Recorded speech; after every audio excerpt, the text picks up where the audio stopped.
shut off in preparation for stage separation. Now, LCS-1, our second stage entrance stage.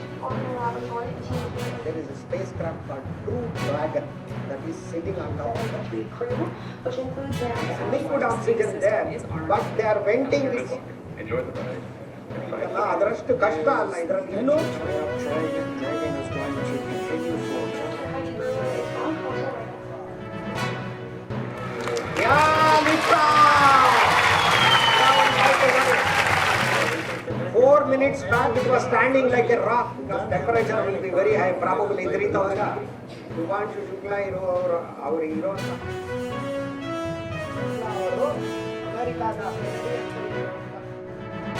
ಪ್ರವೇಶಿಸಲಿದ್ದಾರೆ. ಆ ಅಂತಾರಾಷ್ಟ್ರೀಯ ಅಂತರಿಕ್ಷ ನಿಲ್ದಾಣದಲ್ಲಿ ಈಗಾಗಲೇ 7 ಗಗನಯಾತ್ರಿಗಳು ವಾಸ ಮಾಡ್ತಾ ಇದ್ದಾರೆ.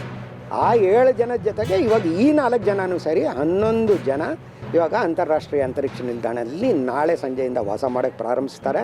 ಸುಮಾರು 2 ವಾರಗಳ ಕಾಲ ಶುಭಾಂಶು ಶುಕ್ಲಾ ಹಾಗೂ ಇತರ 3 ಸಹಚರರು ಅನೇಕ ಪ್ರಯೋಗಗಳನ್ನು ನಿರ್ವಹಿಸ್ತಾ ಇದ್ದಾರೆ. 60 ಪ್ರಯೋಗಗಳು, ಇದರಲ್ಲಿ 7 ಪ್ರಯೋಗಗಳು ಭಾರತದ್ದೇ ಆಗಿವೆ.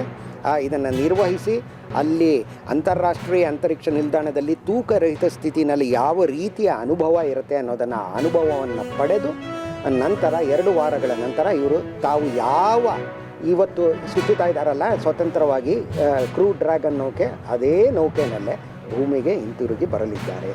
ಇವರ ಅನುಭವ ಅಂದರೆ ಇವರು ಅಂತರಿಕ್ಷದಲ್ಲಿ ವಾಸಿಸುವುದಕ್ಕೆ ಸಂಬಂಧಿಸಿದಂತೆ ಯಾವ ಅನುಭವವನ್ನು ಪಡೀತಾರೆ ಅನ್ನೋದು, ಇವರು ಯಾವ ರೀತಿಯ ಪ್ರಯೋಗಗಳನ್ನು ನಿರ್ವಹಿಸ್ತಾರೆ ಅನ್ನೋದು ನಮ್ಮ ಗಗನಯಾನ ಕಾರ್ಯಕ್ರಮಕ್ಕೆ ಇದು ಪೂರಕವಾಗಲಿದೆ. ಇದು ಅನೇಕ ಉತ್ಕೃಷ್ಟವಾದ ಅಮೂಲ್ಯವಾದ ಮಾಹಿತಿನ ಒದಗಿಸ್ತಾ ಇದೆ. ಹೀಗಾಗಿ ಈ ಒಂದು ಇಂದು ಸುಗಮವಾಗಿ ಪ್ರಾರಂಭವಾದಂತಹ ಆಕ್ಸಿಯಂ 4ರ ಅಭಿಯಾನ ಇದು ಭಾರತೀಯ ಅಂತರಿಕ್ಷ ಕಾರ್ಯಕ್ರಮದಲ್ಲಿ ಒಂದು ಪ್ರಮುಖವಾದ ಘಟನೆ, ಮೈಲಿಗಲ್ಲು ಅಂತ.